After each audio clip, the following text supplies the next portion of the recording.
బలహీన వర్గాల వ్యక్తికి మంత్రి పదవి ఇవ్వడం ఒక కాంగ్రెస్ పార్టీకే సాధ్యమన్నారు మంత్రి అడ్లూరి లక్ష్మణ్. మంత్రివర్గంలో తనకు స్థానం కల్పించిన కాంగ్రెస్ పార్టీ అధిష్టానానికి సీఎం రేవంత్ రెడ్డికి ఆయన ధన్యవాదాలు తెలిపారు. జగిత్యాల జిల్లా మాజీ ఎమ్మెల్సీ జీవన్ రెడ్డితో పాటు అందరినీ కలుపుకొని పనిచేస్తానన్నారు. మంత్రిగా ప్రమాణం చేసిన తరువాత తొలిసారి నియోజకవర్గానికి వచ్చిన అడ్లూరికి కార్యకర్తలు ఘన స్వాగతం పలికారు.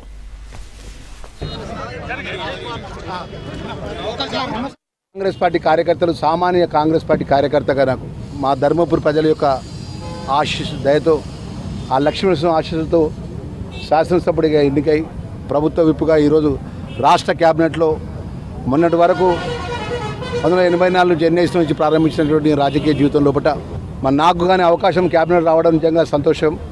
ఒక సామాన్య కార్యకర్తకు కాంగ్రెస్ పార్టీ సోషల్ జస్టిస్ అంటే సమన్యాయం.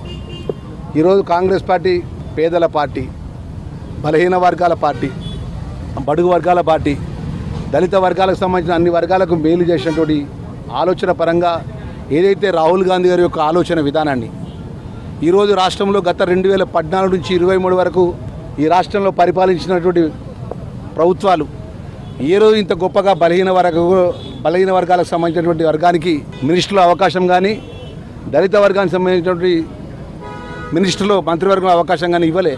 గౌరవ ముఖ్యమంత్రి గారు రేవంత్ రెడ్డి గారి నేతృత్వంలో డిప్యూటీ చీఫ్ మినిస్టర్గా బట్టి విక్రమార్క గారికి, స్పీకర్గా ప్రసాద్ కుమార్ గారికి, మరి ఆ వర్గానికి చెందిన దళిత వర్గానికి చెందిన మరి నాకు ఈరోజు క్యాబినెట్లో డాక్టర్ వివేక్ గారు కానీ, అంటే మాకు నలుగురికి ఒక షెడ్యూల్ క్యాస్ట్ దళిత వర్గాలకు సంబంధించిన వారికి భారతదేశంలోని అన్ని వర్గాలకు, బీసీలకు, ఎస్సీలకు, అన్ని వర్గాలకు సమన్యాయం చేయాల్సినటువంటి పార్టీ ఏదైతే ఫలాలు ఏదైతే ఉన్నాయో ప్రభుత్వంలో అందరికి అందే విధంగా ఈరోజు ఇంత గొప్ప గౌరవాన్ని ఇచ్చిందంటే అది సోనియమ్మ తల్లి కాంగ్రెస్ పార్టీ అనే విషయాన్ని కూడా మర్చిపోవద్దనే విషయాన్ని సవినయంగా మనవి చేసుకుంటూ